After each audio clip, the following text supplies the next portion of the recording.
आपण ज्ञानोबारायांची 750व्या जयंतीचा उत्सव साजरा करतो.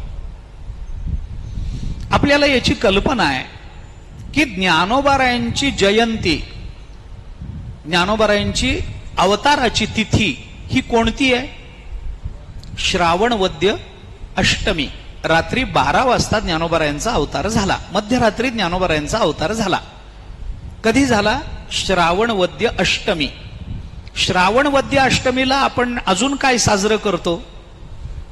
गोकुळाष्टमी. भगवान श्रीकृष्णांचा अवतार त्याच दिवशी झाला. ज्ञानोबाराय त्यांचेच अवतार आहेत, त्याच दिवशी तेही अवताराला आले. दोघांचाही अवतार दिन एकच आहे. पण गंमत बघा काय ती, थोडं चिंतन करा. उगी जाता जाता गंमत म्हणूनच सांगतो आणि त्या दृष्टीने विचार करा थोडासा, एवढी प्रार्थना करतो. ज्ञानोबारायांची अवताराची तिथी भगवान श्रीकृष्णाची आहे, पण एवढं भगवान श्रीकृष्ण आणि ज्ञानोबारायांचं साधर्म्य सोडलं तर पुढच्या ज्ञानोबारायांच्या चरित्राचं साधर्म्य मात्र रामचंद्र प्रभूंच्या जीवनचरित्राशी. ज्ञानोबाराय अवताराला आले कृष्ण तिथीला, पण जगले मात्र रामरायासारखे. जगले मात्र रामरायासारखे, एक वचने एक बाणीच राहिले. ज्ञानोबाराय दुसरं काही नाही. ज्ञानोबाराय म्हणजे मर्यादा पुरुषोत्तम आहे. कुठलीच मर्यादा ज्ञानोबारायांनी कधीच उल्लंघन केली नाही. ना बोलण्याची केली, ना वागण्याची केली. ज्ञानोबारायांच्या समाधी कालामध्ये निवृत्तीनाथ महाराजांना ज्ञानोबारायांचा कोणता महत्वाचा गुण सांगण्याची प्रबळ इच्छा झाली असेल तर निवृत्तीनाथ महाराज म्हणतात, माझी कधी अवज्ञा केली नाही हो त्यांनी. हे बोलणं म्हणजे काय आहे? त्यांनी माझी कधी अवज्ञा केली नाही, एवढंच सांगावं वाटलं काय निवृत्तीनाथ महाराजांना? एवढ्या सगळ्या गुणांमधून मर्यादा पुरुषोत्तम आहे ज्ञानोबाराय. एक महत्वाचा विचार आहे. का रामचंद्र प्रभूंच्या जीवनचरित्राशी साधर्म्य आहे असं मी म्हणतो? त्याचं कारण आहे. थोडस स्पष्ट बोलतो. गंमत कशी आहे? ज्ञानोबारायांची भगवान श्रीकृष्णांची अवताराची तिथी एक आहे, पण ज्ञानोबाराय रामचंद्र प्रभूंसारखे वागतात. आणि तुकाराम महाराजांच्या नावामध्ये राम आहे, पण तुकाराम महाराज कृष्णासारखे वागतात. ते सरळ एक घाव, त्यांचं सुदर्शन चक्र तयार आहे तुकोबारायांचं. ते मागे पुढे बघत नाहीत. कुणाला काय वाटेल, कसं वाटेल, काय होईल, आपण बोललो तर गेला गेला, तुम्ही मला रागवलात मी निघून जाईल, मर. तुला, अरे आपल्याला तुकोबारायांची गरज आहे. तुकोबारायांना आपल्या करता काही करायची गरज नाही, त्यांनी करून ठेवलंय जे करायचंय ते. आपल्याला तुकोबारायांच्या अक्षराची गरज आहे, आपल्याला त्यांच्या सेवेची गरज आहे. तुकोबाराय रोखठोक आहेत, रोखठोक, काही नाही. भगवान श्रीकृष्णांचं चरित्र असंच आहे, रोखठोक. कुणाचा मुलाहिजा त्यांनी कधी बाळगला नाही, कुणाची तमा नाही कधी. बस. अवताराला आले तेव्हा भगवान श्रीकृष्ण काळे होते. काळ्या रंगाचा हा स्वभाव आहे. तुम्ही एखादं सुंदर चित्र काढलं आणि त्या चित्रावर जर एक तांब्याभर काळा रंग ओतला तर चित्र दिसेल का? दिसणार नाही. काळ्या रंगाचा हा स्वभाव आहे की काळा रंग दुसऱ्याला वर येऊ देत नाही. लक्षात घ्या. ठाईचाची काळा अनादि बहु काळा, म्हणून वेदात चाळा लावी लागे माय. हे उगीच नाही. काळा रंग दुसऱ्या रंगाला वर येऊ देत नाही. रामचंद्र प्रभूंच्या जीवनाशी साधर्म्य एवढ्या करता आहे. आपण भवभूतींचं उत्तर रामचरित पहा. उत्तर रामचरितामध्ये भवभूतींनी रामचंद्र प्रभूंचं जे चरित्र सांगितलं, उत्तर रामचरित, त्याच्यामध्ये त्यांनी रामचंद्र प्रभूंच्या जीवनामध्ये एकाच रसाचा प्राबल्यानं विचार केला, तो म्हणजे करुण रस, कारुण्य. रामचंद्र प्रभूंच्या उत्तर जीवनाचा स्वभाव रस काही असेल तर कारुण्य हा रस आहे. कारुण्य रसाचा विचार करताना, करुण रसाचा विचार करताना, कारुण्याचा विचार करताना भवभूतींनी काय म्हटलं? एको रसहा करुण एव. एकच रस आहे रामायणामध्ये आणि तो करुण आहे. शृंगार वगैरे रसाला रामायणामध्ये फारसं स्थान नाही आहे. वाल्मिकी रामायण बघितलं तर अद्भुत रसालाही स्थान नाहीये. शिळेची बाई झाली, आणि राम नामानं दगड तरले हे वाल्मिकी रामायणात कुठंच नाही आहे. वाल्मिकी रामायण हे काहीच बोलत नाही. वाल्मिकी रामायण सेतुबंधनाचा विचार अगदी स्पष्ट वैज्ञानिक भूमिकेतून सांगतो. नलनीलाच्या पुढाकाराने ते झालं, पण मोठी मोठी यंत्र उभी केली होती, मोठमोठे झाडं तोडून त्याचे बुंधे आणले होते, त्याचे ओंडके तयार केले होते, त्याला दगड बांधली होती वगैरे वगैरे असं चिंतन केलंय. यंत्राचा विचार करून सेतुबंधनाचा विचार वाल्मिकी ऋषींनी केलाय. शिळेची बाई झाली अहिल्या वगैरे हे हा विचार वाल्मिकी रामायणात तसा आला नाही. म्हणजे चमत्कृती म्हणून आला नाही. अद्भुत रसाला स्थान नाही वाल्मिकी रामायणामध्ये. भयाला स्थान नाही वाल्मिकी रामायणामध्ये. पण रामचरित्राचा विचार केला तर रामचरित्र हे करुण रसानं भरलेलं आहे. तसं ज्ञानोबारायांचं सुद्धा पूर्वचरित्र हे सगळं करुण रसानं भरलेलं आहे. ज्ञानोबारायांचा अवतार झाला तो सुद्धा एक कारुण्य घेऊनच प्रकट झाला आहे. संन्यास आश्रम स्वीकारल्यानंतर गुरुवाज्ञेने गृहस्थाश्रम स्वीकारणारे ज्ञानोबारायांचे पितृचरण त्या काळातल्या धर्ममार्तंडांनी त्यांना कुठल्याच आश्रमामध्ये व्यवस्थितपणानं राहू दिलं नाही. आश्रमराहित्य आलं. आणि आश्रमराहित्य येणं म्हणजे काय आहे याचा विचार करा. आश्रमराहित्य येणं म्हणजे काय? शास्त्राने, धर्मशास्त्राने आश्रमराहित्य येणं याला प्रेतत्व दिलंय. तो कोणत्याच आश्रमामध्ये नाही, याला प्रेतत्व दिलंय. आणि प्रेतत्व दिल्यामुळे मग त्यांना स्पर्श करू नका, त्यांच्यावर वाळ टाका, त्यांना गावाबाहेर ठेवा, अशी संगती त्यांनी त्यांच्या विचाराने धर्म मार्तंडांनी लावली. जी काही असेल ती. आम्हाला कुणालाच काहीच बोलायचं कारण नाही. आमचा ते कामही नाही, आपला तो अधिकारही नाही. जे त्या काळामध्ये घडलं ते घडलं, ठीक आहे. पण मग त्यानंतर निवृत्तीनाथ महाराजांचा अवतार झाला, त्यानंतर ज्ञानोबा अवताराला आले, त्यानंतर सोपान काका आले, त्यानंतर मुक्ताबाई आल्या. 4 अपत्य झाली विठ्ठलपंतांना. हे सगळं होताना सुद्धा गावामध्ये कुलकर्णीपणाची मानमान्यता मिळाली होती का? तर नाही. गावाने शिव्याच दिल्या, गावाने वाळच टाकलेली होती, गावाने गावाबाहेरच काढलं होतं. म्हणजे ज्ञानोबारायांचा अवतार झाला तो सुद्धा एका करुण रसाचा स्थायी भाव आहे, शोक. आपल्याकडे या सगळ्याचा विचार करताना एक जे रसशास्त्राचा एक विचार आपल्याकडे जो सांगितला जातो त्याच्यामध्ये 9 रस आणि 9 रसाचे 9 स्थायी भाव. शृंगार नावाचा रस असेल तर रती हा त्याचा स्थायी भाव म्हटला. हास्य हा जर रस असेल तर हास्य हाच त्याचा स्थायी भाव आहे. तसा करुण रस असेल तर करुण रसाचा स्थायी भाव आहे शोक. शोक निर्माण झाल्याशिवाय कारुण्य निर्माण होत नाही, हा नियम आहे. शोक निर्माण व्हावा लागतो. म्हणून रामायणाचा विचार करताना ज्या वेळेला भरद्वाजांबरोबर वाल्मिकी ऋषी सकाळच्या वेळेला बाहेर पडलेले आहेत आणि अरण्यामध्ये विचरण करत असताना 2 पक्षी, एक जोडपं पक्ष्याचं झाडावर बसलेलं बघताना, तिथला आनंद बघत असताना अचानक एका पारध्याचा बाण आला आणि त्या जोडीतल्या नराला लागला आणि तो नर अतिशय कर्कश करून ओरडत खाली पडला आणि गतप्राण झाला. आणि हे दृश्य पाहिल्यानंतर लगेच वाल्मिकींच्या मुखातून एक शापवाणी बाहेर पडली. एक शापवाणी बाहेर पडली. मा निषाद प्रतिष्ठाम त्वमगम शाश्वती समः यत्क्रौंच मिथुनादेकम अवधी काम मोहितम. वाल्मिकी रामायणाच्या सुरुवातीला आलेला कथाप्रसंग आहे. शापवाणी बाहेर पडली. अनुष्टुप छंदाची निर्मिती पहिल्यांदा झाली. श्लोक या रूपामध्ये वाङ्मय प्रकट होण्याची ही पहिली वेळ आहे. श्लोकाचा जन्म आहे. कशातून झाला? वाल्मिकींच्या अंतःकरणातल्या शोकातून. म्हणून रामायणाचा विचार करताना असं म्हणतात शोक श्लोकत्वम आगतः. अंतःकरणातला शोक हा श्लोकाच्या रूपानं व्यक्त झाला.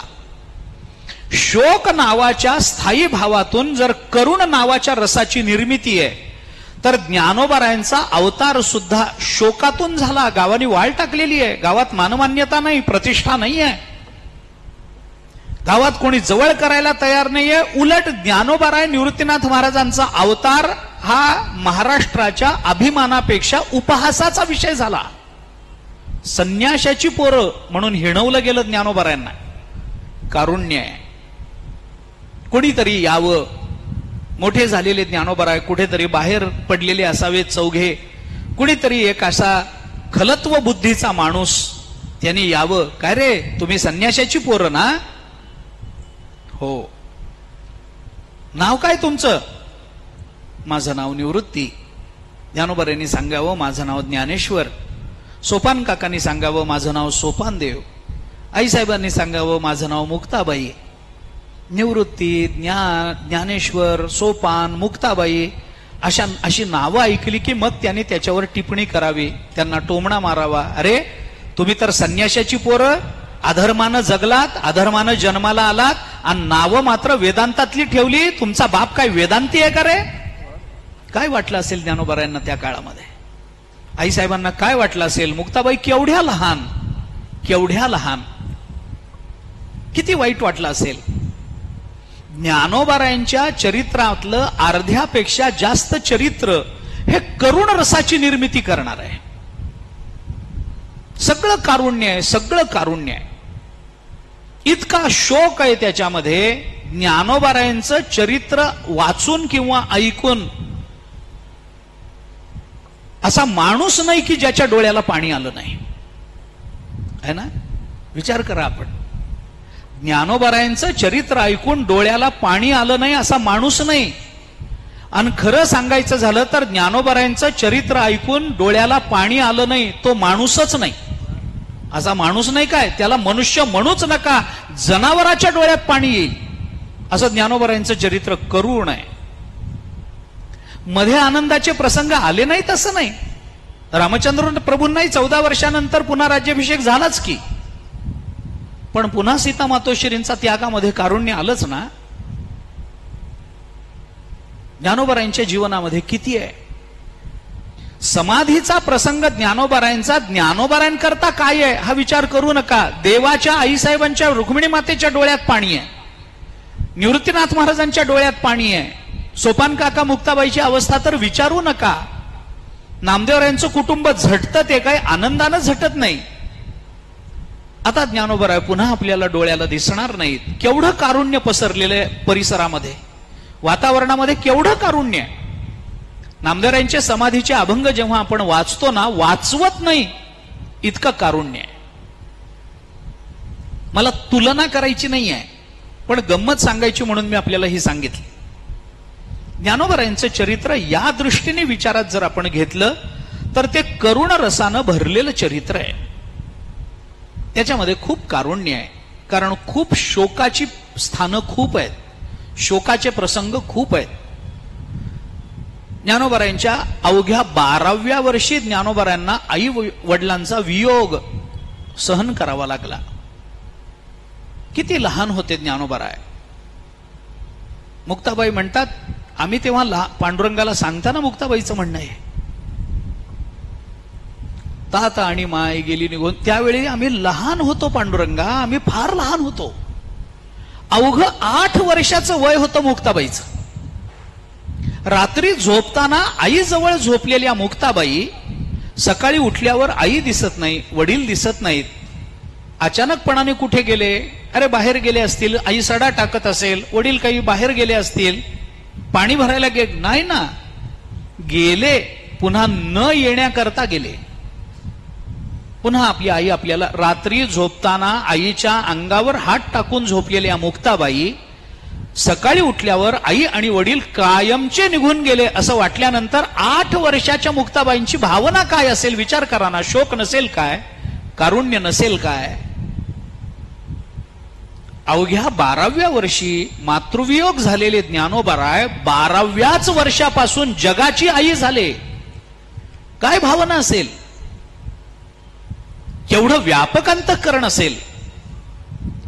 म्हणून ज्ञानोबारायांचं चरित्र हे अशा अनेक पद्धतीनं जरी व्यक्त होणारं असलं चरित्रातला घटनाक्रम आपल्याला सगळ्यांना ज्ञात आहे, मी सांगावं असं नाही. कसं कसं ते चरित्र घडलं, काय काय घडलं, त्या चरित्रामध्ये काय काय मानायचं, त्याच्याबद्दल वादही पुष्कळ आहेत. मला कोणत्याही वादामध्ये अडकायचं नाही आत्ता तरी. अवतार कुठला मानायचा, इथला का तिथला, राहिले कुठं, कसं मानायचं, काय मानायचं, कधी इथं आले मानायचं, कधी तिकडे गेले मानायचं, हे सगळं स्वतंत्र आहे, जाऊ द्या. मला त्याबद्दल काही विशेषत्वानं बोलायचं नाही. पण एवढं सगळं होऊनही ज्ञानोबारायांच्या जीवनचरित्रामध्ये ज्या भूमिका, चरित्र दृष्टीनं, घटनाक्रमाच्या दृष्टीने एक भूमिका आहे, पण त्याही पेक्षा ज्ञानोबारायांची वाङ्मय निर्मिती हे ज्ञानोबारायांचं चरित्र म्हणून डोळ्यासमोर ठेवलं पाहिजे, ही माझी दुसरी भूमिका आहे. घटनाक्रम आणि वाङ्मय या दोनच भूमिकांमधून ज्ञानोबारायांचं चरित्र बघावं, संकोचानं बघता येईल असं मला वाटतं, म्हणून बोलतोय. आपण काल बोललो ना,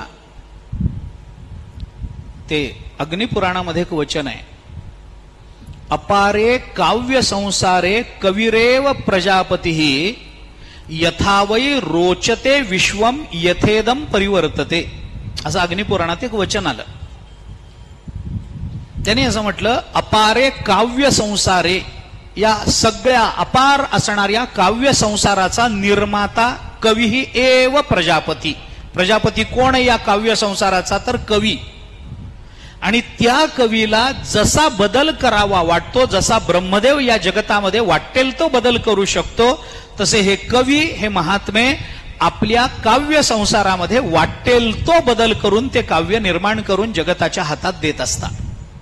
अग्निपुराणातलं विधान आहे. मला आता त्याबद्दलही सांगायचं नाही. पण ज्ञानोबारायांची निर्मिती हे ज्ञानोबारायांचा काव्य संसार आहे. मी वाङ्मयाकडे नंतर येतो, उद्या येणार आहे. आता मी फक्त चरित्राचा विचार आपल्याला सांगतो.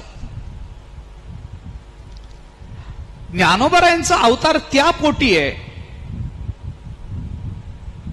ज्यांच्या जीवनामध्ये पुण्य संपादन केलेलं आहे, ज्यांच्या अनेक पिढ्यांमध्ये भगवत भक्ती आहे, ज्यांचा स्वतःचा आचार आणि विचार शास्त्रीय आहे, ज्यांच्या विचारामध्ये कधी विकल्प नाही आहेत, ज्यांच्या आचरणामध्ये कधी अनाचार, भ्रष्टाचार, व्यभिचार नाही आहे.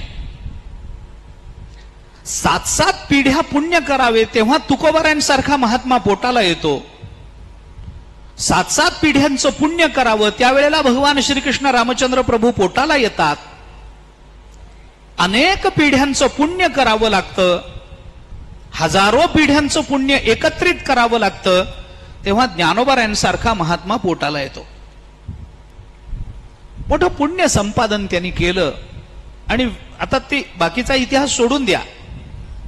हरिहरपंत, त्यांना 2 मुलं, रामचंद्रपंत, केशवपंत, त्याच्यातल्या रामचंद्रपंतांना गोपाळपंत, गोपाळपंतांना त्र्यंबकपंत, त्र्यंबकपंतांना 2 मुलं, गोविंदपंत, हरिपंत. त्या गोविंदपंत त्यांचं लग्न मीराबाईंशी झालं आणि त्या गोविंदपंतांना विठ्ठलपंत नावाचं अपत्य प्राप्त झालं. विठ्ठलपंतांच्या पोटी, रुक्मिणी आईसाहेबांच्या पोटी ज्ञानोबारायांचा अवतार आहे. ही कुळपरंपरा आहे, त्याच्या आधीपासून आहे. सामान्यतः एवढी सांगितली जाते, जे काही असेल ते. पण या विठ्ठलपंतांचं जीवनचरित्र इतकं विशुद्ध आहे, इतकं विशुद्ध आहे. आईसाहेबांचं जीवन इतकं पातिव्रत्यानं भरलेलं आहे. पतीशिवाय पतीचिया मता अनुसरोनी पतिव्रता ते अनायासे आत्महिता पावेची गा, या ज्ञानोबारायांच्याच नियमाप्रमाणे. कारण बऱ्याच वेळेला ज्ञानेश्वरीमध्ये जिथं पातिव्रत्याचं वर्णन ज्ञानोबारायांनी केलंय, ते वर्णन वाचताना आणि त्याचं चिंतन करताना ही शंका अंतःकरणाला स्पर्श करून जाते की पातिव्रत्याचं वर्णन करताना ज्ञानोबारायांच्या डोळ्यासमोर कोण पतिव्रता असेल, तर त्यांची आईच पतिव्रता म्हणून त्यांच्या डोळ्यासमोर आहे. हे आपल्याला कळून जातं, वाचता वाचता लक्षात येतं. त्या काळामध्ये कोण पातिव्रत्य एवढं दाखवणार? आईचं पातिव्रत्य ज्ञानोबारायांनी बघितलंय. पतीच्या शब्दाच्या बाहेर मातोश्री कधी गेल्या नाहीत, म्हणून पतिव्रतेचं लक्षण हे ज्ञानोबारायांनी दुसरं न करता आईला डोळ्यासमोर ठेवून केलं. पतीची या मता अनुसरोनी ती पतिव्रता. तिला फल काय आहे? अनायासे आत्महिता पावेची गा. तिला अनायासानं आत्महित प्राप्त होतं. विठ्ठलपंत आणि रुक्मिणी माता या दोघांचाही आचार विचार अत्यंतिक शुद्ध आहे. त्यामुळे अंतःकरणामध्ये विकल्प नाही. आहार शुद्धौ सत्वशुद्धी, सत्वशुद्धौ ध्रुवा स्मृती, स्मृतिलंभे सर्व ग्रंथीनाम विप्रमोक्षः. उपनिषद आपल्याला सांगतं, आहार जर शुद्ध असेल तर माणसाची बुद्धी शुद्ध होते, अंतःकरण शुद्ध होतं. सत्वशुद्धौ ध्रुवा स्मृती, जर आपली बुद्धी शुद्ध झाली तर स्मृती ध्रुव राहते. कोण होतो आपण, काय झालं, आम्ही मध्ये देखत आहो. अर्जुनाला सुद्धा स्मृतीच आहे ना. अर्जुनाला ज्ञान झाल्यानंतर अर्जुन देवाजवळ जी प्रांजळ कबुली देतोय ती काय देतोय? नष्टो मोहा स्मृतिर्लब्धा. स्मृती, ध्रुवा स्मृती. आणि अशी ध्रुव स्मृती प्राप्त झाली. स्मृतिलंबे सर्व ग्रंथीनाम विप्रमोक्षः. सगळ्या ग्रंथी सुटून जातात. चिदचित ग्रंथीचा भेद होतो. आहार शुद्ध पाहिजे त्याच्याकरता. युक्त आहार विहार, नेम इंद्रियासी सार, नसावी बासर निद्रा, बहुभाषण नसावं. असं या दाम्पत्यांचं जीवन आहे. त्यांचा इतिहास मला सांगायचा नाही आहे. ज्ञानोबरायांचा अवतार त्यांच्या पोटी आहे. ज्ञानोबराय अवताराला आले. विठ्ठलपंतांच्या आईसाहेबांच्या तपःपूत जीवनचर्येची परिसमाप्ती कशात असेल तर या 4 भावंडांचा त्यांच्या पोटी अवतार होण्यात आहे. इतकं तपःपूत जीवन आहे. ज्ञानोबराय अवताराला आले. हा संतांचा जो अवतार होतो, निवृत्तीनाथ महाराज, ज्ञानोबराय, सोपान काका, मुक्ताबाई या संतांचा जो अवतार होतो, ती अवतार नावाची एक संकल्पना आपल्याकडे वेदांत विचारामध्ये आणि भागवत आदी पुराणांमध्ये अशा पद्धतीनं मांडली आहे. संतांचा अवतार हा विलक्षण आहे. भगवंताचाही अवतारच आहे. आपण अवतार शब्द अवतरती वगैरे अशा अर्थाने सांगतो. व्युत्पत्ती म्हणून ठीक आहे, पण वेदांताला हा अर्थ मान्य नाहीये. तशा अर्थाने अवतरती, खाली येणं, वेदांत मान्य करत नाही. खाली कुठे यायचं असतं? खालीन वर असं काय ब्रह्माला असतं काय? ब्रह्म ब्रह्म आहे. ज्ञानोबराय वर होते आणि मग खाली आले असं झालंय काय? ज्ञानोबराय खालीन वर काय? ज्ञानोबरायांना भेदाची संगती ज्ञानोबरायांच्या जीवनाला कशी लावता येईल? येत नाही. आचार्यांनी ब्रह्मसूत्र भाष्यामध्ये अवताराचं चिंतन करताना फक्त एकच वाक्य सांगितलंय. अवतार, अवतार म्हणजे काय असतं? जे अवांग मनस गोचर असतं ते वांग मनस गोचर झालं की त्याला अवतार म्हणतात. आचार्यांची व्याख्या इतकी सरळ आणि सोपी आहे. श्रावणवद्य अष्टमीला ज्ञानोबरायांचा अवतार झाला. हा अवतार होण्याच्या पूर्वी ज्ञानोबराय नव्हतेच काय? होतेच की. देवाचा अवतार वेगळा. नैयायिकांनी अवतार संकल्पना मानली नाही. त्याच्याकरता मोठा युक्तिवाद आहे. ईश्वरो नावतरती, व्यापकत्वात हेतू दिला. आकाशवत उदाहरण दिलं. हेतू आणि उदाहरणाने ईश्वरो नावतरती असं म्हटलंय. पण ईश्वरो नावतरती कदाचित मान्य होईल, पण ज्ञानेश्वरो अवतरती हे मात्र मान्य करावंच लागेल. ज्ञानोबरायांचा अवतार झाला. कोण आहे ज्ञानोबराय? अवतार पांडुरंग नाव ठेविले ज्ञान. आपण अनेक वेळेला सांगतो. ज्ञानोबरायांचा अवतार आपण कालही बोललो, भगवंताच्या अवतारासारखा मर्यादित कार्य करण्याकरता झालेलाच नाही आहे. संतांचा अवतार व्यापक कार्य करण्याकरता झालाय. किंवा थोडस स्पष्टपणाने जर क्षमा मागून बोलायचं झालं तर भगवंताच्या अवतारानंतर जेव्हा संतांचा अवतार होतो तेव्हा भगवत कार्यातली अपूर्णता भरून काढण्याकरता संत येतात. पण देवाला जे करता येतं किंवा परमात्मा जे अवतार कार्यात करतो ते संत करत नाहीत. आणि संत जे करून दाखवतात ते देवाला करता येत नाही. अशी अडचण आहे. मी वाक्य फार सरळ आणि समजून उच्चारलंय, आपण लक्षात घ्या. माझं म्हणणं असं आहे की परमात्म्यानंतर जेव्हा संतांचा अवतार होतो तेव्हा परमात्मा ज्या पद्धतीनं कार्य करतात तसं कार्य संत करत नाहीत. आणि संत ज्या पद्धतीचं कार्य करतात तसं देवाला करता येत नाही असं म्हणतोय मी. परमात्मा करत नाही असं म्हणत नाही मी, देवाला तसं करताच येत नाही. भक्ता राखे पायापासीन दुर्जनासी संहारी. मी आपल्याला कदाचित बोललोय असेल मागे कधी, पण आठवलं म्हणून सांगतो. परमात्म्याच्या अवताराची मीमांसा काय आहे? धर्मसंस्थापनार्थाय दोन्हीकडे, धर्मसंस्थापनार्थाय दोन्हीकडे. संतांकडे धर्मसंस्थापनार्थ आहे. संतांच्या विभूती धर्मा लागी अवतरती, धर्म रक्षणा कारणे साधू होता ती अवतीर्णे. नाथ महाराजांचा अभंग है ना. संतांच्या विभूती धर्मा लागी, धर्म रक्षणा कारणे, धर्मसंस्थापनार्थ या दोन्हीकडे. भगवान काय बोलतात 4थ्या अध्यायामध्ये?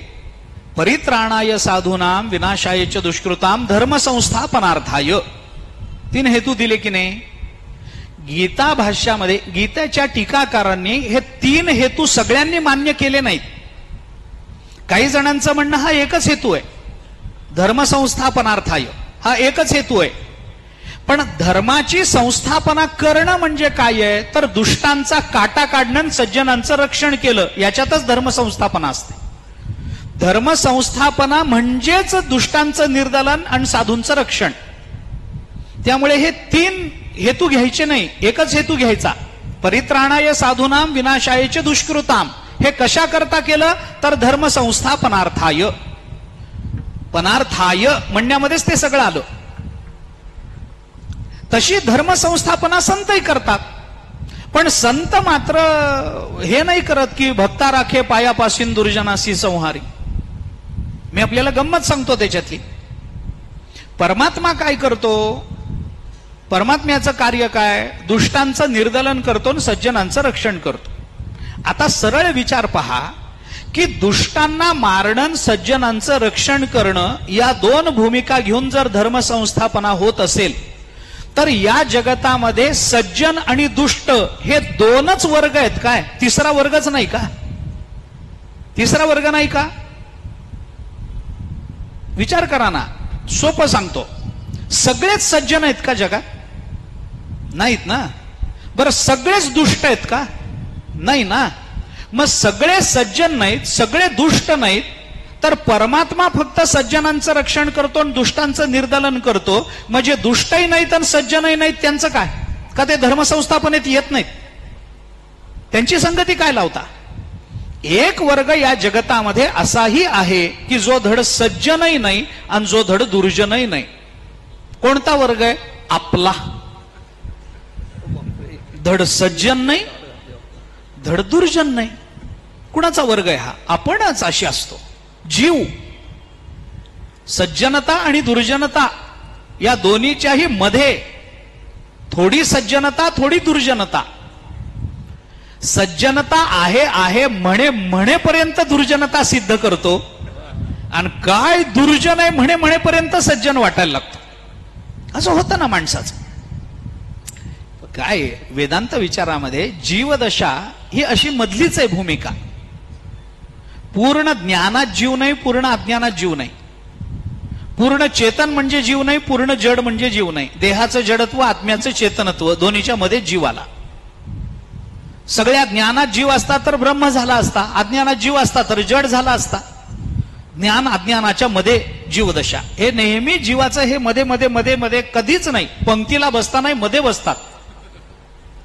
पहिल्यांदा बसलं तर वरचा वाळलेला भात येतो, शेवटी बसलं तर खालचा करपलेला येतो. मध्ये बसलेलं बरं, याला जीव म्हणतात. मध्ये बसलेला जो असतो की नाही तो जीव. आम्ही धड सज्जन नाही, धड दुर्जन नाही. सज्जन म्हणेपर्यंत. अहो, मी गमतीने एक उदाहरण सांगत असतो, म्हणजे क्षमा मागून बोलतो, उदाहरण म्हणूनच घ्या.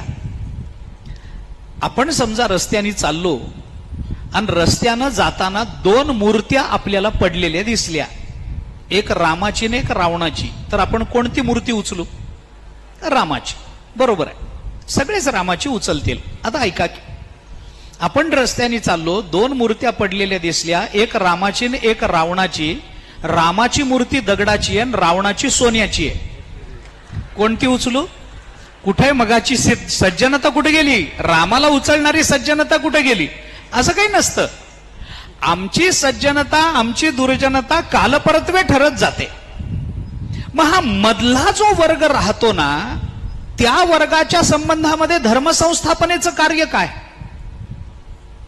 भगवंताची धर्मसंस्थापना परित्राणाय साधूनाम विनाशायच दुष्कृताम यापुरती जर सीमित असेल आणि धर्मसंस्थापनेचं कार्य या दोन भूमिकेतून भगवान करत असतील, सज्जनांचं रक्षण आणि दुष्टांचं निर्दालन, तर जे धड सज्जन नाहीत आणि जे धड दुर्जन नाहीत यांच्या संबंधाने धर्मसंस्थापनेचं कार्य काय? हे देवाला करता आलं नाही, म्हणून संतांना यावं लागलं.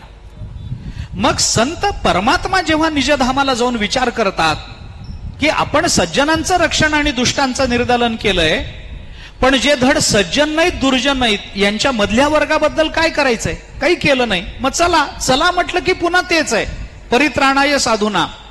मग देवानी असा विचार केलाय की जर या मधल्या लोकांकरता कार्य करायचं असेल तर आपल्याला भगवान म्हणून जाऊन चालत नाही. मग असा अवतार धारण केला पाहिजे की आपलं देवत्व तर न सुटलं पाहिजे, पण दिसायला आपण माणूस दिसलं पाहिजे. असायला देव आणि दिसायला माणूस असा अवतार जेव्हा देवानी धारण केला तेव्हा त्या अवताराला संत असं म्हणतात. तो अवतार संतांचा. असायला परमात्मा पण दिसायला माणूस. तुकोबाराय कोण आहेत? अरे साक्षात परब्रह्म आहे. ज्ञानोबाराय कोण? साक्षात परब्रह्म. चोखोबाराय कुठून? असे कुणाच्या तरी पोटाला पंचमहाभूत घेऊन जन्माला नाही आले, साक्षात परमात्मा त्यांच्या रूपानं प्रकट झाला. आपण सकल संतांच्या संबंधाने ही भावना बाळगून आहोत, कारण तसा अनुभव तत्कालीन संतांना आलेला आहे. मी हे का बोलतो आपल्याला लक्षात घ्या. मग जेव्हा संतांच्या रूपानं परमात्मा अवताराला येतात ना, त्यावेळेला मग परमात्मा अवतारामध्ये सज्जन आणि दुष्ट या दोघांच्या संबंधातलं कार्य पुन्हा संत करायला जात नाही. पुन्हा मग सज्जन नाही दुर्जन नाही. मी आपल्याला सरळ सांगतो, संतांच्या अवताराची मीमांसा करताना तुकोबारायांनी काय विधान केलंय? अवतार तुम्हा धराया कारण उद्धरावे कोण? जन जड जीव. याच्यात सज्जनाचं नाव आलं का दुर्जनाचं आलं? आता नाही. देवानी ज्यांच्या संबंधामध्ये कार्य करून ठेवलंय संत त्यांना हात लावत नाहीत. ते दुष्टांचं निर्दलन करायला जात नाहीत, दुष्टाचं परिवर्तन करतील, निर्दलन करणार नाहीत. विचार करा. त्यामुळे जन जड जीव हा सज्जन आणि दुर्जन या दोन्हीच्या मधला वर्ग आहे. मग यांच्या उद्धाराकरता जेव्हा यावं लागतं तेव्हा तो संतांचा अवतार होतो. ज्ञानोबारा या कारणाकरता अवताराला आले. अवतार तुम्हा धरा या कारण उद्धरावे जन जड जीव. हरिमुखे म्हणा, हरिपाठ देऊन जनाचा उद्धार आहे, भिंत चालवून जडाचा उद्धार आहे, रेड्यामुखी वेद वदवून जीवाचा उद्धार आहे. उद्धरावे जन जड जीव. चला, सगळा उद्धार ज्ञानोबारांनी केल्याचं वर्णन आपल्याला पाहता येतं. ज्ञानोबाराय अवताराला आले. प्रत्यक्ष परमात्मा आपण नेहमी सांगतो, ज्ञानेशो भगवान विष्णू आपण नेहमी सांगतो. ज्ञानोबाराय म्हणजे साक्षात परमात्मा अवताराला आले. आल्यानंतर ज्ञानोबारायांचं जे चरित्र, जी बाल्यावस्था, नाथ महाराजांनी भावार्थ रामायणाच्या सुरुवातीला बालकांडामध्ये, पहिल्याच कांडात बाल्य, तारुण्य, प्रौढ, वृद्ध या अवस्थांमध्ये माणसाला किती दुःख भोगावी लागतात याचं विस्ताराने वर्णन केलंय. सांगण्याचं आता कारण नाही. ज्ञानोबारायांची बाल्यावस्था ही काय आहे? ज्ञानोबाराय लहान होते म्हणजे कसे लहान होते, कोणत्या अर्थाने लहान होते? बाल्यावस्थेचा सगळ्यात मोठा दोष असतो अज्ञान. बाल्यावस्थेचा सगळ्यात मोठा दोष आहे अज्ञान. ज्ञानोबारायांच्या ठिकाणी अज्ञान आपण बोलून दाखवा. ज्ञानोबाराय हा शब्द ज्या वाक्यामध्ये येतो त्या वाक्यामध्ये अज्ञान असा शब्द जर अन्वयाने आला तर ते जगातलं सगळ्यात मोठं पाप आहे. ज्ञानोबाराय आणि अज्ञान हे कधीही एका केंद्रात येणार नाही, हे लक्षात घ्या. ज्ञानोबारायांनी स्वतःने आपल्याला 6व्या अध्यायामध्ये तत्रतम बुद्धी संयोगम लभते पौर्वदेहिकम हा जो विचार योग्यांच्या संबंधातला मांडून दिलाय, त्याच्या खालचं ज्ञानोबारायांचं व्याख्यान आपण बघा. त्या व्याख्यानामध्ये ज्ञानोबारायांनी पूर्व जन्मात ज्यांनी काही साधना केलेली आहे त्या योग्याला मिळणाऱ्या जन्माचं चिंतन केलंय. आणि ते चिंतन करताना जी भूमिका मांडली ती आपण बघा. योग्याला तिथं ज्ञानोबाराय काय म्हणतात? मोटकी देहाकृती उमटे, निज ज्ञानाची पहाट फुटे, सूर्यापुढे प्रकटे प्रकाशू जैसा, तैसी दशेची वाट न पाहता, वयसेची या गावा न येता, बाळपणीच सर्वज्ञता वरी तयाते. तयाते म्हणजे कोणाला? तत्रतम बुद्धी संयोगम लभते पौर्व देहिकम. पूर्वीच्या देहाच्या संबंधानं त्या हा विषय मांडला ज्ञानोबारांनी. बाळपणीच सर्वज्ञता, तो लहानपणीच सर्वज्ञ होऊन जातो, लहानपणीच. पुढे ज्ञानोबाराय म्हणतात त्या सर्वज्ञतेचा परिणाम तिये सिद्ध प्रज्ञे जेनी लाभे, मनची सारस्वत दुभे, मग सकळ शास्त्र स्वयंभे निघती मुखे. आईसे जे जन्म या लागी देव सकाम, स्वर्गी ठेले जप होम करीती सदा. 6व्या अध्यायामध्ये असा जो जन्म आहे, हा जन्म पृथ्वीवर व्हावा याच्याकरता स्वर्गातले देव अनुष्ठान करतायत. ऐका, 6व्या अध्यायामध्ये साधना करून फल न प्राप्त झालेल्या योग्याचं वर्णन करताना ज्ञानोबाराय असं सांगतायत की मग तो ज्या ठिकाणी जन्माला येतो तिथं जे देहाकृती मोटकी उमटते, तिथं निज ज्ञानाची पहाट फुटते. आणि बसा सूर्य उदयाला आल्याबरोबर जसा प्रकाश त्याच्या समोर येतो, तसा हा जन्माला आल्याबरोबर ज्ञान त्याच्या समोर येतं. तैसी दशेची वाट न पाहता, वयसेची या गावा न येता. दशा बघायची नाही, बाल्यदशा बघायची नाही, त्याचं वय बघायचं नाही, बाळपणीच सर्वज्ञता वरी तयाते. आता गंमत काय आहे, मला हा फरक सांगायचा आहे. हे सगळं जर आपण ज्ञानोबारायांना लावू तर चालणार नाही. बाळपणीच सर्वज्ञता वरी तयासे असं ज्ञानोबारायांना म्हणलं तर तो ज्ञानोबारायांचा अपमान आहे. तो अपमान आहे. का अपमान आहे ते सांगतो. ज्ञानोबाराय सर्वज्ञ नव्हते का? 100%. ज्ञानोबारायांना कळत नाही असं या जगात काही नाही. फार बोलत नाही, पण ज्ञानेश्वरी मध्ये गाथ्यामध्ये चर्चा केली गेली नाही असा विषय या जगताच्या पाठीवर शोधूनही सापडणार नाही, इतके संत सर्वज्ञ आहे. मान्यच आहे, ज्ञानोबारांची सर्वज्ञता अमान्य नाहीच आहे, बाळपणीच सर्वज्ञता. पण ही सर्वज्ञता कशी? सिद्ध प्रज्ञेचे निलाभे, मनची सारस्वत दुभे, मग सकळ शास्त्र स्वयंभे निगती मुखे. शास्त्र स्वयंभ स्वतःहून मुखातून बाहेर पडतात, हे ज्ञानोबारांचं स्वरूपच नाहीये. मी पुन्हा एकदा सांगतो, शास्त्र स्वतःहून मुखातून बाहेर पडतात हे ज्ञानोबारांच्या बाबतीत होत नाही असं म्हणतोय मी. ऐका, का म्हणतो त्याचं कारणही सांगतो. ऐसे जे जन्म जया लागी देव सकाम, कुठले? स्वर्गी ठेले जप होम करीती सदा. स्वर्गातले देव अनुष्ठान करतायत अशाचा जन्म व्हावा म्हणून. याच्यापैकी ज्ञानोबारायांना काय लागतं? काही लागत नाही, काहीच लागत नाही. का लागत नाही त्याचं कारण सांगतो आता. ज्ञानोबारायांचं वैलक्षण्य आहे, योग्यांपेक्षा का वेगळं? योगिया दुर्लभ तो म्या का म्हणतात ज्ञानोबाराय? त्याच्यामध्ये हे बघा, या योग्यांना पूर्व जन्माच्या कर्मातून साधनेतून योग्याचा जन्म आहे. ज्ञानोबारायांचा पूर्व कर्म सांगा, सांगा पूर्व कर्म काय ते? अरे कर्मानं फलभोगाचा विचार जीवदशेला आहे. ज्ञानोबाराय जीव आहेत का? काय संबंध जीवदशेचा ज्ञानोबाराय? ज्ञानोबारायांचा जीवदशेचा संबंध फक्त उद्धरणाच्या बाबतीत आहे. ज्ञानोबाराय जीव नाहीत. त्यामुळे पूर्व कर्माचा विचार ज्ञानोबारांच्या चरित्राला लागत नाही. काहीतरी खूप पूर्व कर्म केलं म्हणून या अवताराला ज्ञानोबाराय आले नाही. कर्मानं संत होता येत नाही.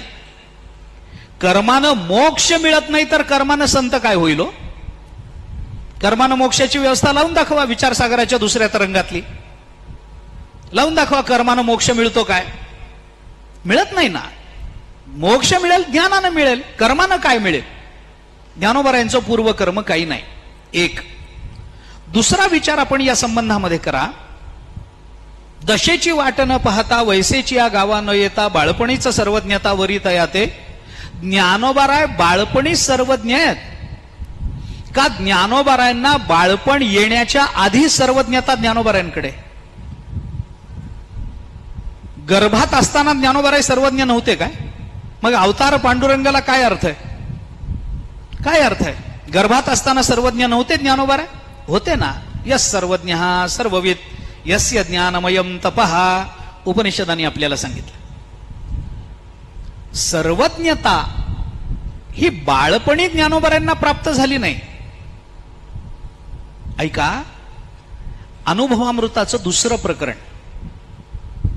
अनुभवामृताचं दुसरं प्रकरण हे सद्गुरु स्तवनाचं आहे. या दुसऱ्या प्रकरणाची पहिली ओवी ज्ञानोबराय काय बोलतात ऐका. पहिल्याच ओवीमध्ये ज्ञानोबराय बोलतात, आता उपायवन वसंतू जो आज्ञेचा आहे व तंतू अमूर्तची परिमूर्तू कारुण्याचा. म्हणणं काय? जसं आता ऐका, उपायवन वसंतू आज्ञेचा आहे व तंतू आता विस्तार करत नाही. अमूर्तची परिमूर्तू कारुण्याचा. वास्तविक ते अमूर्त आहेत आमचे सद्गुरू, पण कारुण्य निर्माण झाल्यामुळे ते मूर्त झालेत. कारुण्याचं मूर्तिमंत रूप आहे. आपल्या सगळ्याच संतांच्या बाबतीत आपण असा विचार करा. अमूर्त कोण आहे? परब्रह्म अमूर्त आहे. परब्रह्म अमूर्त होतं, ते मूर्त झालं. त्या परब्रह्माच्या ठिकाणी कारुण्य निर्माण झालं. त्या कारुण्याला जर माणसाचा आकार दिला तर त्याला निवृत्तीनाथ महाराज असं म्हणतात. परब्रह्माच्या ठिकाणी ऐका यशश्री औदार्य ज्ञान वैराग्य ऐश्वर हे साही गुणवर्य आहेत ना. मग याच्यामधल्या ज्ञानाला, परब्रह्माच्या ज्ञान स्वरूपतेला जर माणसाचा आकार दिला तर त्याला ज्ञानेश्वर महाराज म्हणतात. परब्रह्माच्या ठिकाणी असणाऱ्या शांतीला माणसाचा आकार दिला तर त्याला नाथ महाराज म्हणतात. परब्रह्माच्या ठिकाणी असणाऱ्या नामनिष्ठेला माणसाचा आकार दिला तर त्याला नामदेवराय म्हणतात. परब्रह्माच्या ठिकाणी असणाऱ्या वैराग्याला माणसाचा आकार दिला तर त्याला तुकाराम महाराज म्हणतात. परब्रह्माच्या ठिकाणी असणाऱ्या ऐश्वर्याला जर माणसाचा आकार दिला तर त्याला नाथ महाराज म्हणतात. ऐश्वर्य कमी नाही, त्याला जनक म्हणतात. ऐश्वर्य कमी नाही. परब्रह्माच्या ठिकाणी असणाऱ्या एकेका विशेषाला जर आपण माणसाचे आकार देत गेलो तर ते परब्रह्म ज्या रूपाने प्रकट होतं ते संत आहेत, असा विचार करा. अमूर्तची परिमूर्तू कारुण्याचा. ज्ञानोबाराय अवताराला आल्यानंतर सर्वज्ञ नाही आहेत. ज्ञानोबाराय सर्वज्ञ आहेत म्हणून कुठं अवतार घ्यायचा हे त्यांना ठरवता येतं. ज्ञानोबाराय सर्वज्ञ आहेत म्हणून कुणाच्या पोटी अवतार घ्यायचा हे त्यांना ठरवता येतं. ज्ञानोबाराय सर्वज्ञ आहेत म्हणून अवताराला येऊन काय करायचं हे ठरवून ते अवताराला येतात. बाळपणीच सर्वज्ञता वरी तयाते हे ज्ञानोबारायांना लागू पडत नाही. बर, मग अवताराला आल्यानंतर ज्ञानोबारायांच्या बाबतीमध्ये हाही विचार बोलून दाखवता येतो का? तिये सिद्ध प्रज्ञेचे निलाभे मनचे सारस्वत दुभे मग सकळ शास्त्र स्वयंभे निगती मुखे. ज्ञानोबारायांच्या मुखातून सगळी शास्त्र स्वतःहून व्यक्त होतात? नाही, ज्ञानोबारायांच्या मुखातून शास्त्र व्यक्त होत नाही. ज्ञानोबारायांच्या मुखातून जे व्यक्त होतं ते शास्त्र असतं. मुखातून शास्त्र व्यक्त होणं वेगळं आणि व्यक्त होण्याला शास्त्र म्हणणं वेगळं.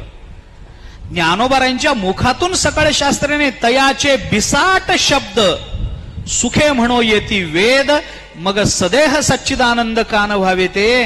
हे ज्ञानोबाराय जे अर्जुनाच्या संबंधानं 18व्या अध्यायामध्ये बोलून दाखवतात त्या ज्ञानोबारायांचं चिंतन स्वरूपतः जर आपण केलं तर त्यांच्या मुखातून शास्त्र व्यक्त होत नाही. त्यांच्या मुखातून जे व्यक्त होतं त्याला जगतामध्ये शास्त्र म्हटलं जातं.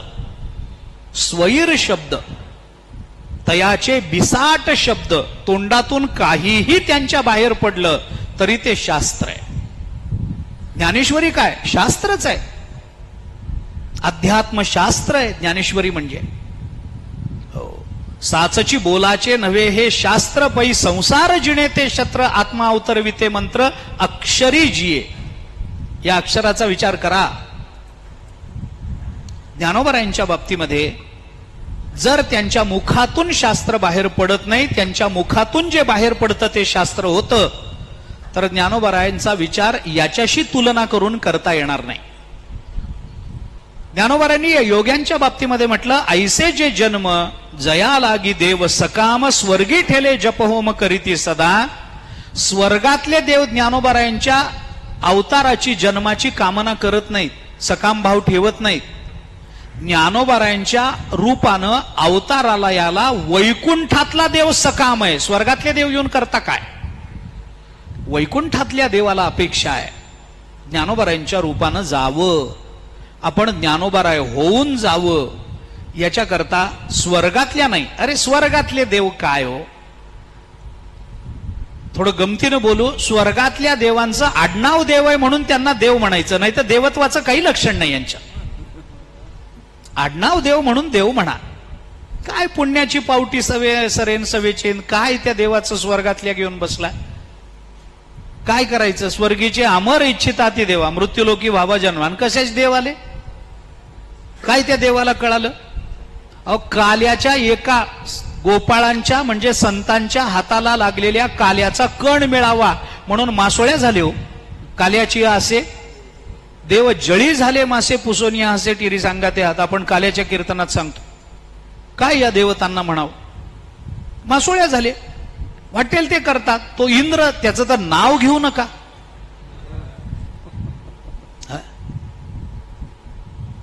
कोणीही तपाला बसलं की ज्याच्या पोटात पहिलं दुखतं त्याचं नाव इंद्र आहे. कोणी तपाला बसू दे, कोणी पुण्य संपादन करायला, ध्यान करायला, तप करायला अरण्यामध्ये बसू दे, रंभा तरी पाठवल, उर्वशी तरी पाठवल, त्याला अमुक तरी करल, त्याच्या मनात काम तरी शेवटी खुर्चीचा प्रश्न आहे ना हो. प्रश्न शेवटी सत्तेचा असतो, खुर्चीचा असतो. कोणी तपाला बसू द्या, याच्या पोटात पहिलं दुखतं बस. बर आहे इंद्र तर देवाचा राजा म्हणावं तर कामानं पीडित आहे. बर काम इतकं आहे की पुन्हा इंद्र म्हणून निवडून येईलच असं नाही. पपईचं झाड आहे. पपईचं झाड कळतं का तुम्हाला?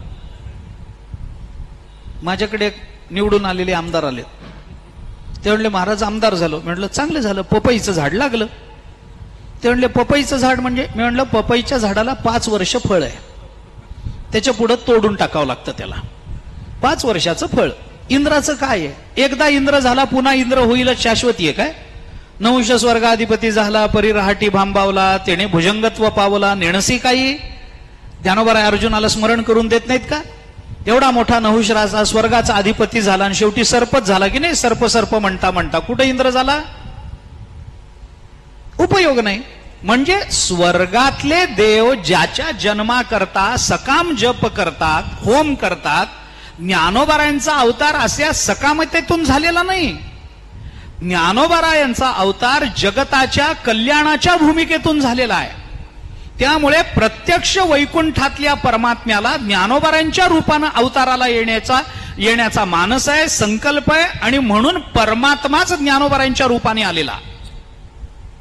या सगळ्याचा विचार केला तर ज्ञानोबरायांची बाल्यावस्था ही अशी कुठेतरी जन्माला आली आणि सर्वज्ञता त्यांना प्राप्त झाली, बाळपणीच सर्वज्ञता वरित याते, अशी त्यांची अवस्था नाहीये.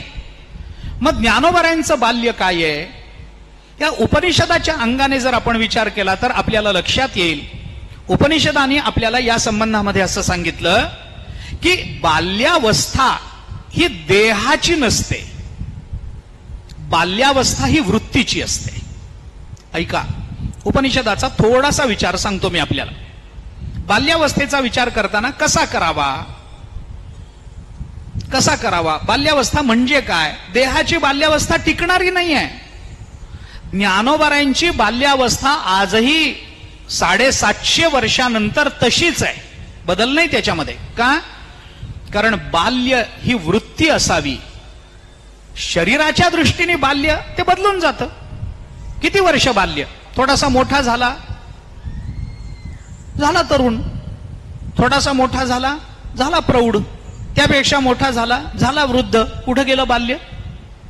बाल्य हे वृत्तीत टिकवावं लागतं, जे शुकाचार्यांनी टिकवलंय. जे ज्ञानोबारांनी टिकवलंय म्हणजे काय आहे याचा विचार करताना ब्रह्मसूत्रामध्ये एक सूत्र आलंय, अनाविष्कुर्वन् नन्वयात असं एक सूत्र आलं. एका सूत्राचं एक अधिकरण आहे. या सूत्रावर भाष्य करताना जगद्गुरु शंकराचार्यांनी एक श्रुती याच्याकरता दिली.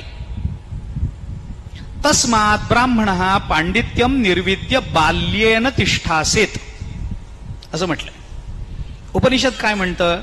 तस्मात कशा करता म्हणले सोडून द्या. ब्राह्मणः पांडित्यम निर्विद्य, पांडित्य प्राप्त करून घेतल्यानंतर जो ब्रह्मस्वरूपाला प्राप्त होतो तो बाल्येन तिष्ठासेत, तो बाल्य रूपानं राहतो. आता बाल्य म्हणजे काय आहे याचा विचार आचार्यांनी भाष्यात केला. मला ते सांगायचंय ज्ञानोबारांच्या संबंधानं. कारण ब्रह्मज्ञानी महापुरुष बाल्यावस्थेमध्ये राहतो म्हणजे काय? ज्ञानोबा बाल्यावस्थेमध्ये राहिले ना, राहिले की 12व्या वर्षी ज्ञानोबारांचे आई वडील त्यांना सोडून गेले.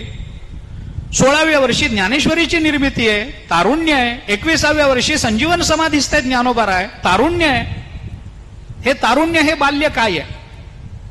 ज्ञानोबारांच्या काळामध्ये 16व्या वर्षी ज्ञानोबारांनी ज्ञानेश्वरी लिहावी, त्या काळामध्ये 16 वर्षाची सगळीच मुलं अशी होती काय?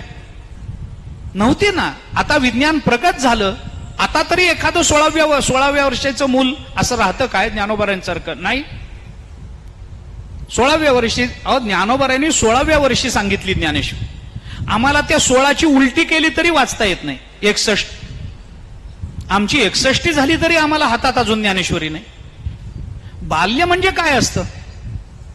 ब्राह्मणः पांडित्यम निर्विद्य बाल्येन तिष्ठासेत. मग बाल्य म्हणजे काय? त्याच्यावर आचार्यांनी एक शंका उपस्थित केली पूर्वपक्ष म्हणून.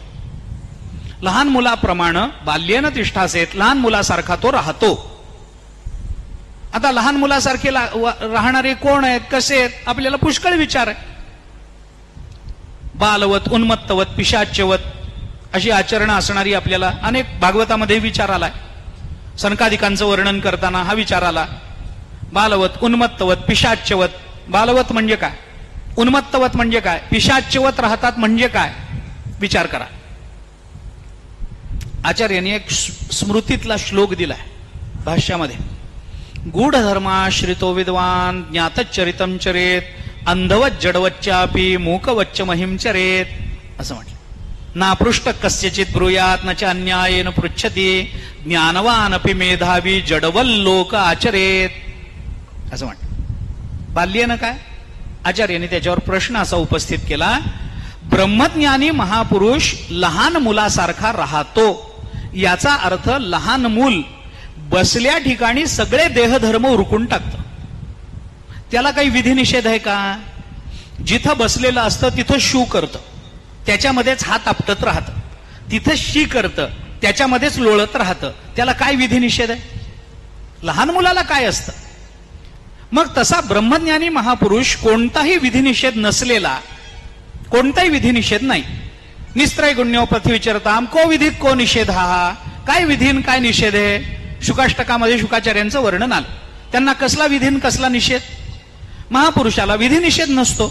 तसा हा ब्रह्मज्ञानी महापुरुष लहान मुलासारखा राहतो, बाल्येन तिष्ठासेत म्हणजे त्यालाही काही विधी निषेध नसेल, त्यालाही काही ते प्राप्त करून घ्यायचं नसेल, मिळवायचं त्याला काही राहिलेलं नाही. कसला विधीन कसला निषेध? बसल्या ठिकाणी सगळे देहधर्म उरकून टाकतो, सगळे देहधर्म उरकून टाकतो. तसा हा जीवनमुक्त महात्मा सुद्धा, ब्रह्मज्ञानी महात्मा सुद्धा बसल्या ठिकाणी सगळी घाण करतो, तिथंच खेळतो, तिथंच राहतो, तिथंच जेवण करतो, असा विधी निषेध रहित राहतो. म्हणून लहान मुलासारखा राहतो असं म्हणायचं का? त्याला बाल्य म्हणायचंय का?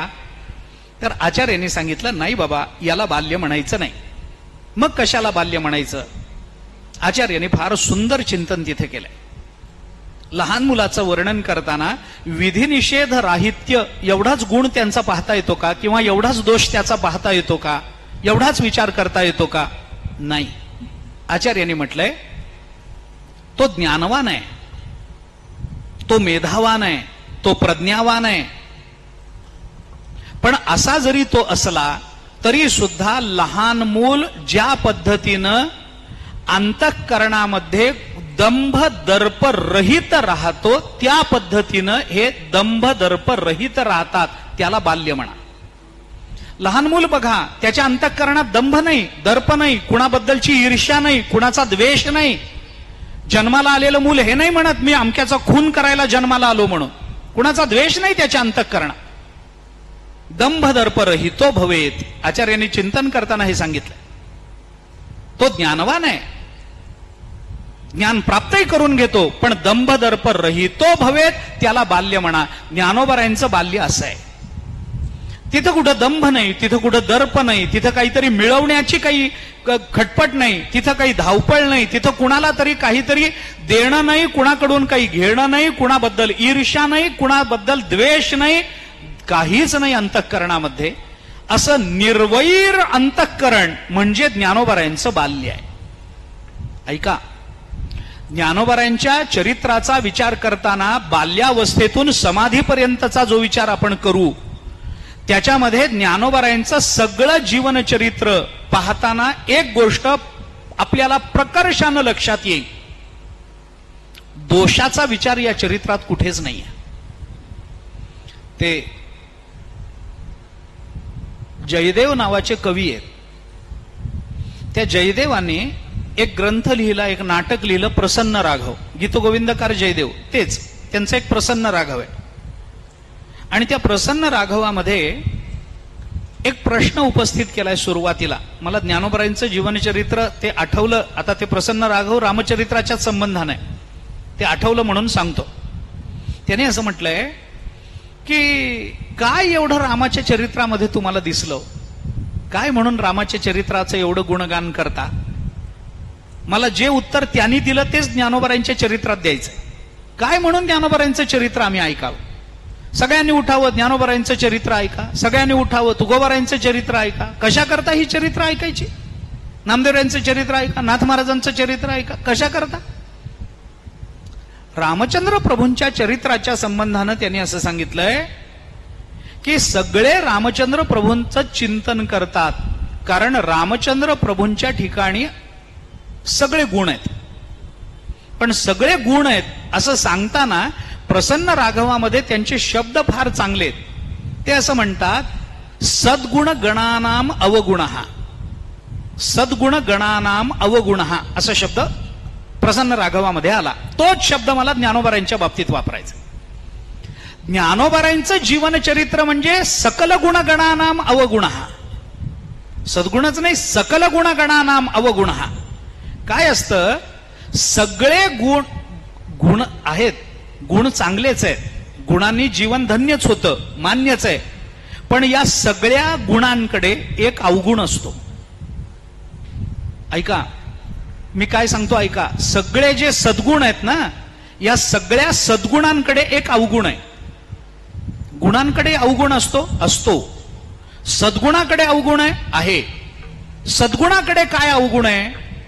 जयदेवांनी सांगितलं, सगळ्या सद्गुणांकडे मिळून एक अवगुण असतो की हे सगळे सद्गुण एकाच चरित्राच्या आश्रयाला जातात. हा त्यांचा अवगुण आहे. थोडे सद्गुण इकडे गेले, थोडे तिकडे गेले, नाही. सकल गुणगणानाम अवगुणः हे आहेत की या सगळ्या गुणांना एकाच चरित्राचा आश्रय करावा वाटतो.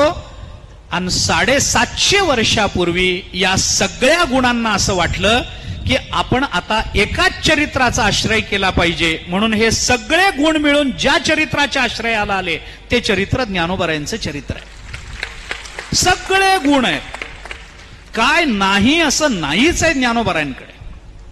सगळ्या गुणांचा अवगुण म्हणून सगळे गुण एकाच चरित्राच्या आश्रयाला जातात. ते ज्ञानोबरायांच्या चरित्राच्या आश्रयाला आले. त्यामुळं त्या गुणांचा विचार, त्या गुणांची अभिव्यक्ती ज्ञानोबरायांच्या प्रत्येक कृतीतून झालेली आहे. ही कृती व्यावहारिक असेल, ही कृती शब्दरूपानं झाली असेल, ही कृती आचार रूपानं झाली असेल, ही कृती संभाषणातून व्यक्त झाली असेल, ही कृती ताटी लावून घेण्यातून झाली असेल, ही कृती ताटी उघडण्यात झाली असेल, ही कृती पत्र लिहिण्यात झाली असेल, अथवा ही कृती तुमच्या माझ्या करता हरिपाठ ज्ञानेश्वरी सारख्या ग्रंथाच्या निर्मितीत झाली असेल. पण या सगळ्या कृतीतून हे सगळे गुण अभिव्यक्त झालेले आपल्याला दिसतात. मला जे बोलायचं आहे ते चरित्राच्या संबंधानं आपल्याला ज्ञात चरित्र आहे. कसा त्रास झाला याच आळंदीमध्ये ज्ञानोबारायांना, काय झालं बाल्यावस्थेमध्ये, मग काय झालं, मग यांच्या मुंजेची चिंता निर्माण झाली उपनयनाची, मग त्यावेळेला काय करावं असा प्रश्न निर्माण झाला. मग तो प्रश्न निर्माण झाल्यानंतर वडिलांना चिंता होती. मग वडिलांनी तिथल्या स्थानिक ते सगळ्यांना सांगितलं ब्रह्मवृंदांना की शास्त्रसभा घ्या, मुलांचं उपनयन झालं पाहिजे. उपनयन झालं पाहिजे म्हणल्यानंतर त्यांनी सांगितलं, अहो संन्यासाश्रमातून तुम्ही गृहस्थाश्रमात आलात, आश्रमाचा एक क्रम आहे, उलट्या क्रमानं आश्रमाचा स्वीकार करता येत नाही. ब्रह्मचारी आश्रमातून गृहस्थात जावं लागतं, हे ठरलेलं आहे. हे ठरलेलं आहे.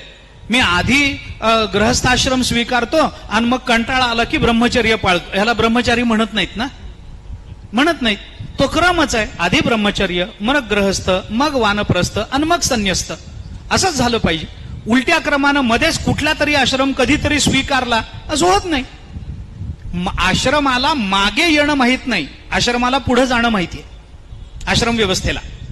त्यामुळे ब्रह्मचर्यातून गृहस्थ झालात ना, गृहस्थातून संन्यस्त झालात ना तुम्ही, मग संन्यस्त झाल्यानंतर पुन्हा तुम्हाला मागे येणं नाही, गृहस्थ होणं नाही, शास्त्र आज्ञा देत नाही. आचार्यांसारखे महापुरुष ब्रह्मचर्यातून संन्यस्त होतात. ज्ञानोबारायांना या कोणत्याच आश्रमाची आवश्यकता नाही.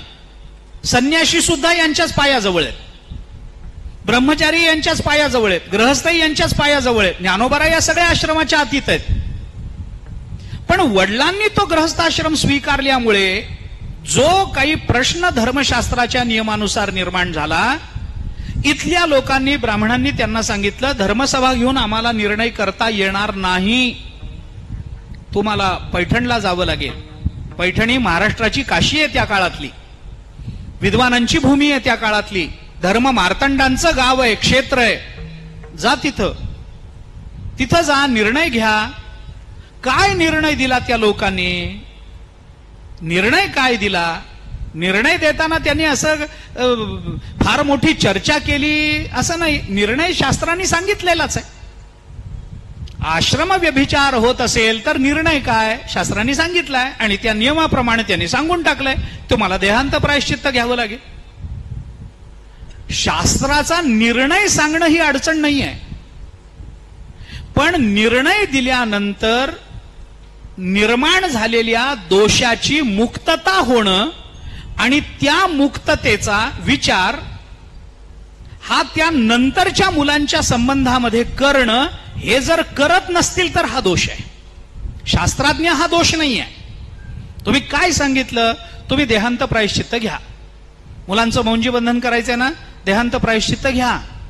देहांत प्रायश्चित्त घ्या. प्रायश्चित्त घेतल्यानंतर केलेल्या काय पापाची म्हणा, काही म्हणा, निवृत्ती व्हायला पाहिजे की नाही? प्रायश्चित्त विधी कशा करताय? व्हायला पाहिजे. मग हे करायच्या, मग हा देहांत प्रायश्चित्त घेतल्यानंतर तुमच्या मुलांचं मौंजी बंधन होईल. तुम्ही देहांत प्रायश्चित्त कशा करता घ्या? मुलांचं उपनयन व्हावं म्हणून. देहांत प्रायश्चित्त घेतल्यानंतर ज्यांनी देहांत प्रायश्चित्त सांगितलं त्यांनी देहांत प्रायश्चित्त विधी झाल्यानंतर त्यांच्या उपनयनाची जबाबदारी घ्यायला पाहिजे होती, ती घेतली नाही, हा दोष आहे. दोष कुठे लक्षात घ्या. शास्त्राची आज्ञा सांगणं हा दोष नाही आहे, पण ती आज्ञा ज्या कारणाने सांगितली गेली त्याची जबाबदारी न घेणं हा दोष आहे. देहांत प्रायश्चित्त घ्या. आईसाहेबांनी, विठ्ठलपंतांनी ठरवलं देहांत प्रायश्चित्त घ्यायचं, घेतलं, निघून गेले. प्रयाग संगमामध्ये जाऊन देह समर्पित केला.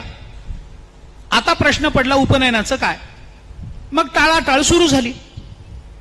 मग टाळाटाळ सुरू झाली. एकदा जबाबदारी घेतल्यावर पूर्णत्वाला न्यायला पाहिजे, मग टाळाटाळ सुरू झाली. असं का, तसं का, वडील असेच होते, आई तशीच होती, अमकच झालं, संन्याशाची पोरं, आता काय? अरे झालं ना, देहांत प्रायश्चित्त घेतलं ना, आता करा ना, अधिकार द्या ना त्यांना. नाही.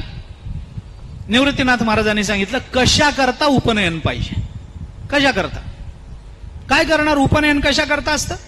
मुंज कशा करता करायची? वेदाचा, पठणाचा, अभ्यासाचा अधिकार मिळावा म्हणून. वेदाचा अभ्यास कशा करता करायचा?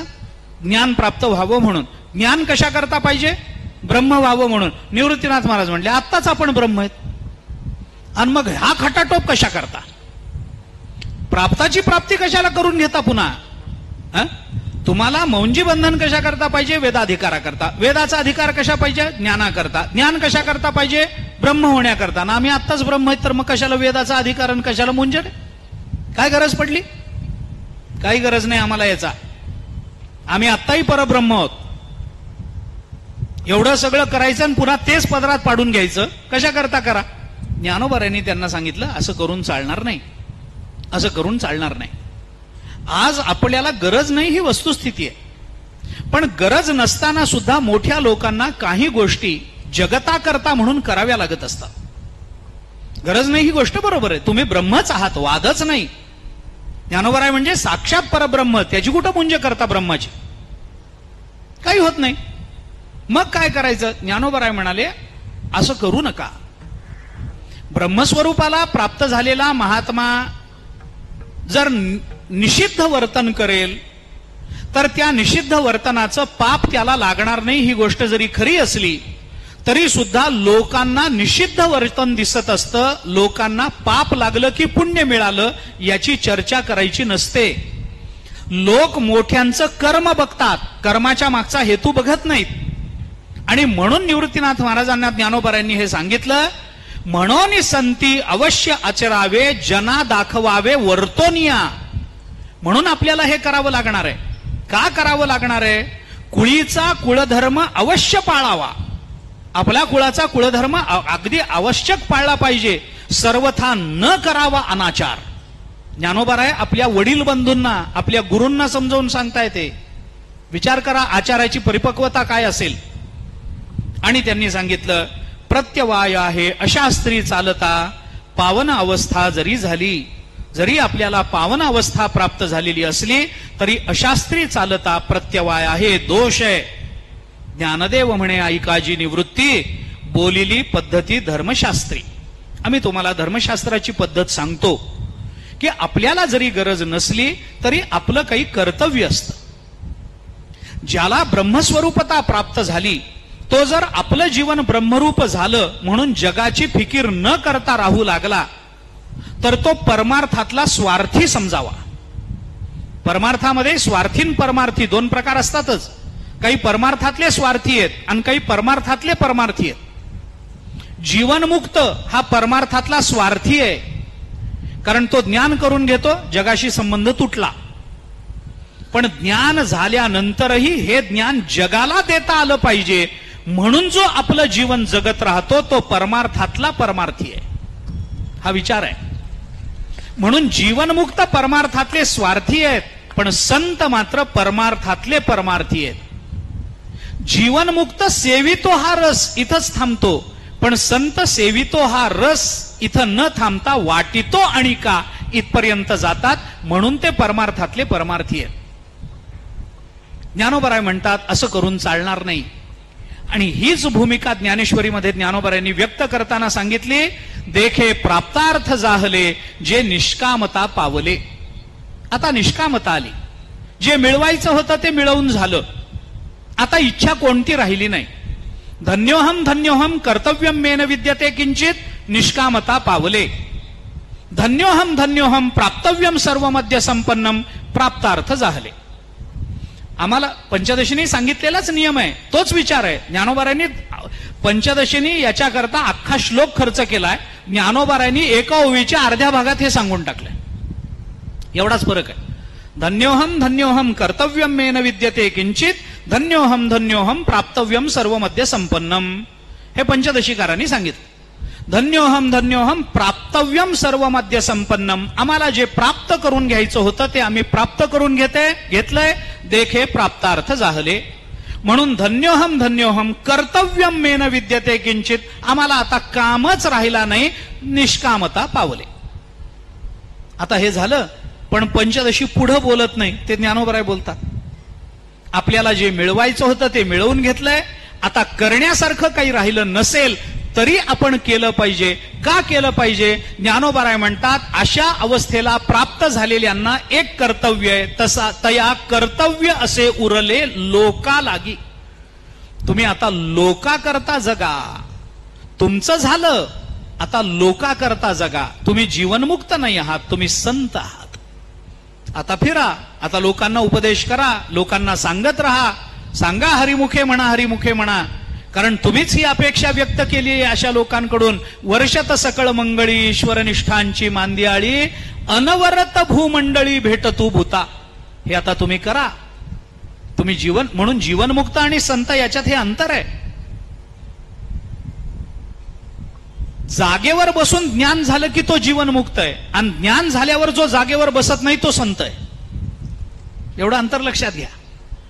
जागेवर बसला आणि ब्रह्मज्ञान झालं, जीवनमुक्त आहे. पण ब्रह्मज्ञान झाल्यावर जो जागेवर बसत नाही, हे ज्ञान सगळ्यांना वाटतो. पुरुषार्थ सिद्धी चौथी घेऊन आपुल्या हाती, रिगाला भक्तिपंथी जगा देत. हे करणारा संत आहे. ज्ञानोबारांनी सांगितलं, तया कर्तव्य असे उरले लोका लागे, प्रत्यवाय आहे अशास्त्री चालता.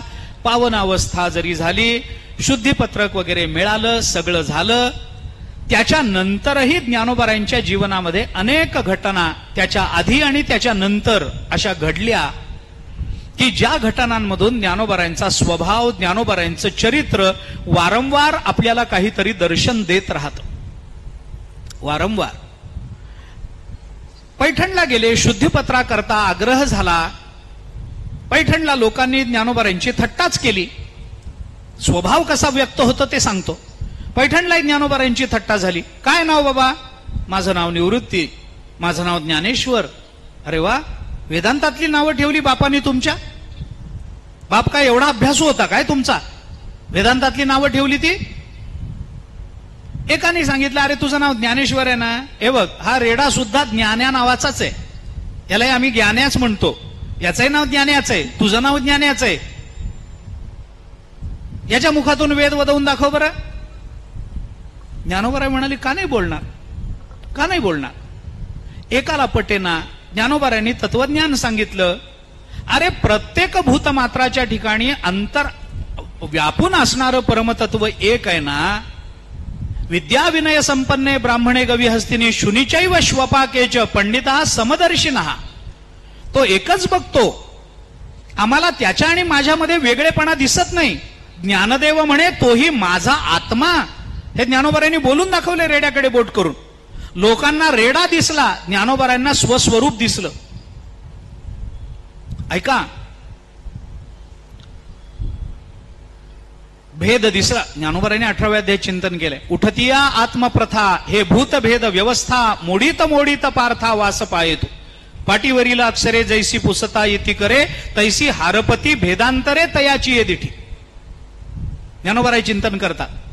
आत्मत्वे वेठीला होये, तो जया तया दृश्याते पाहे, ते दृश्य दृष्टेपणेसी होत जाये, तयाचे चिरूप ज्ञानदेव म्हणे तोही माझा आत्मा. त्याला मी वेगळा दिसत नाही. ज्या पदार्थाकडे तो पाहिल त्याला तो पदार्थ आपलं स्वरूप म्हणून दिसत असेल तर बाकीच्यांना रेडा दिसला, ज्ञानोबारायांना आत्मा दिसला, आपलं स्वरूप दिसलं. मग कुणीतरी त्या रेड्याच्या पाठीवर चाबूक मारला, त्याचे वळ ज्ञानोबारायांच्या पाठीवर पडले, दिसायला लागले. लोकांना वाटलं काय असतं. एक दोन शब्द सांगतो मी, 1-2 मिनिटात संपवतो. 2 शब्द सांगतो फक्त. इंग्रजीमध्ये 2 शब्द वापरले जातात, मराठीत त्याचा अनुवाद आहे.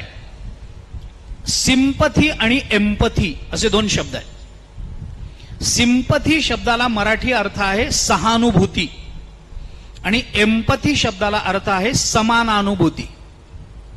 मी गंमत सांगतो, फक्त उदाहरणाने सांगतो. सह अनुभूती वेगळी असते आणि सम अनुभूती वेगळी असते. सहानुभूती वेगळी आणि समानानुभूती वेगळी. उदाहरण सांगतो मी. आपल्या मित्राचे वडील गेले, मित्र आपल्या जवळ येऊन रडला.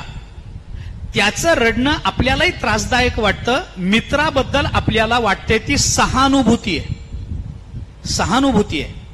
अरे गेले, वाईट झालं, मलाही वाईट वाटतं, माझ्या बरोबरही चांगलं बोलत होते, हसून खेळून राहत होते, अचानक गेले, वाईट वाटलं. मित्राचे वडील गेले तर मित्राबद्दल वाटते ती सहानुभूती. पण आपल्या सख्या भावाचे वडील गेले, लक्षात येत आहे का? आपला लक्षात येत आहे ना? आपल्या सख्या भावाचे वडील गेले तर भावाबद्दल वाटते ती सह अनुभूती नसते, ती सम अनुभूती असते. रेड्याच्या पाठीवर चाबूक मारल्याने इतरांना अरे कशाला मारता त्याला असं वाटलं तर ती सहानुभूती आहे. पण रेड्याच्या पाठीवरचे वळ ज्ञानोबारांच्या पाठीवर उमटणं ही सहानुभूती नाही, ही समानानुभूती आहे. ही समानानुभूती. ज्ञानोबारांच्या तत्व असं आहे, कोणाच्याही तत्वज्ञानाच्या परिपूर्णतेचा परिपोष हा तात्विक अनुभवातून व्यक्त होत असतो. हे लक्षात घ्या. तत्वज्ञान सगळ्यांना माहिती आहे की सगळ्यांच्या ठिकाणी एकच ब्रह्मतत्व आहे, हे आपल्याला माहिती नाही काय आता इथं बसून.